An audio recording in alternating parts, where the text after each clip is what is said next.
Actual గా గీత గారు కూడా ఇంకా చదువుకుంటూనే ఉన్నారు ఇప్పటికి స్టిల్. నేను సో అసలు ఆ డిగ్రీలు ఏంటి మాకు చెప్పడానికి కూడా గుర్తుండనన్ని డిగ్రీలు మీరు చేశారు.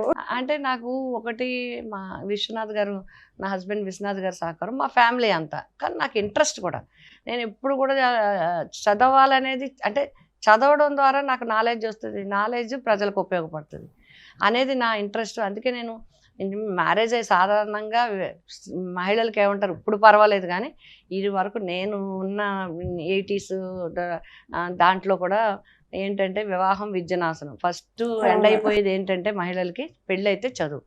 ఈవెన్ మా మదర్ కూడా ఒప్పుకోలేదు కాలేజీలో జాయిన్ అవ్వడానికి. ఇంటర్మీడియట్ వరకు చదువుకున్నావు, ఇంకెందుకు మళ్ళీ పెళ్ళి అయ్యాక బయటికి చదువులకి ఎందుకంటే, మా విశ్వనాథ్ గారు నీకు ఇంట్రెస్ట్ ఉంటే చెప్పు జాయిన్ చేద్దామంటే నేను ఉమెన్స్ కాలేజీలో జాయిన్ అయ్యాను. అప్పుడు అక్కడ ప్రిన్సిపల్ గారు కూడా అన్నారు, పెళ్ళి ఏం చదువుతావమ్మా అని. ఆవిడ క్వశ్చన్ చేశారు. లేదు నాకు సీట్ ఇవ్వండి నేను చదువుతానంటే లాస్ట్ మినిట్లో నాకు సీట్ వచ్చింది. నేను డిగ్రీ చేశాను ఉమెన్స్ కాలేజీలో. అట్లాగే నేను నా పీజీ పాలిటిక్స్ చేశాను, పబ్లిక్ అడ్మినిస్ట్రేషన్, సోషియాలజీ, 3 PGs ఉన్నాయి. 3 PGs, ఎంఎస్సి సైకాలజీ. తర్వాత ఎంబీఏ ఇంకా పూర్తి చేయాలి. ఎంబీఏ లాస్ట్ ఫస్ట్ సెమిస్టర్ అయిపోయింది, ఇంకా సెకండ్ సెమిస్టర్ థర్డ్ సెమిస్టర్కి ప్రిపేర్ అవ్వాలి. ఖాళీ లేక నేను వెళ్ళలేదు.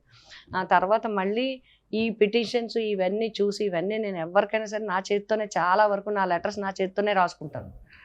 ఇప్పుడంటే కంప్యూటర్లో టైప్లు ఎన్ని వచ్చేసి టైప్ కొట్టేసుకుని ప్రింట్ తీసుకుంటున్నాం, కానీ అప్పుడు అన్నీ లేవు కాబట్టి కార్బన్ పేపర్లు, వైట్ పేపర్లు, బాల్ పెన్లు ఎప్పుడు నా బ్యాగ్లో ఉండేవి. ఎవరికి ఎంఆర్ఓకి, ఎండిఓకి ఎవరికి ఇవ్వాలన్నా కూడా నేను రాసి ఇచ్చేదాన్ని. ఆ ఇంట్రెస్ట్ కొద్దీ నన్ను ఎంకరేజ్ చేస్తే నేను లా చేశాను. ఇక్కడ నుంచి 3 years up and down Rajahmundry. Early morning వెళ్ళి నైట్ వచ్చేవాళ్ళం. అలాగైంది. తర్వాత లా కూడా నాగపూర్ యూనివర్సిటీ నుంచి ఎంఎల్ చేశాను, మాస్టర్ ఆఫ్ లా చేశాను. తర్వాత ఇప్పుడు పిహెచ్డి ఒకటి ఉమెన్ అండ్ చైల్డ్ రైట్స్ మీద చేయటానికి ఆల్రెడీ అంబేద్కర్ యూనివర్సిటీ నుంచి మన నాగార్జున యూనివర్సిటీలో ఆల్రెడీ పెట్టేస్తున్నాను. దాన్ని ఎగ్జామినేషన్ రాయాలి, కొంచెం ఖాళీ లేక నేను రాయలేకపోయాను.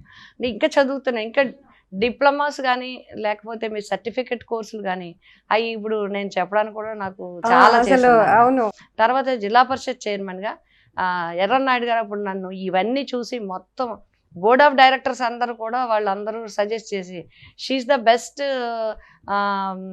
చైర్మన్, అన్నిట్లో కూడా పార్టిసిపేట్ చేస్తున్నారంటే ఫైనాన్స్ నుంచి 5 సర్టిఫికెట్లు ఇచ్చారు. అంటే financial management in local bodies దాని మీద నేను అవార్డు తీసుకున్నాను.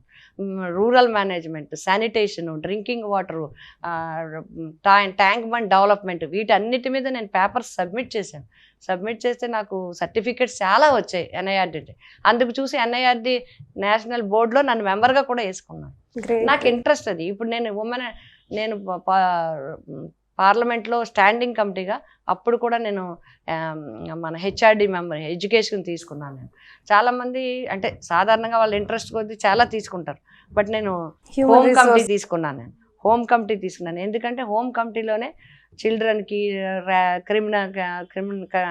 క్రైమ్స్ గురించి ఇవన్నిటి గురించి డిస్కషన్ వస్తుంది అని చెప్పి తీసుకొని నేను, అంటే నాకు నా చదువు, నా అనుభవం, నా ఆలోచన, నా సర్వీసు ఏదైతే ఉందో అది 100% పీపుల్కి ఉపయోగపడాలి. ఎప్పుడు రాజకీయ నాయకుడు అంటే ఏంటి, what is the political leader అంటే ఏంటంటే, పొలిటికల్ లీడర్ అంటే ప్రజలకు అందుబాటులో ఉండేవాడు. మనం అన్ని సమస్యలు పరిష్కరించలేము, బట్ మాట్లాడడానికి, వాళ్ళ యొక్క అభిప్రాయం వినటానికి, వాళ్ళ మనసులో కానీ ఉన్న బాధను మనం తెలుసుకోవడానికి కంపల్సరీగా టైం స్పెండ్ చేయాలి. అది 100కి 100 రూపాయలు నేను చేస్తాను. Please subscribe .news.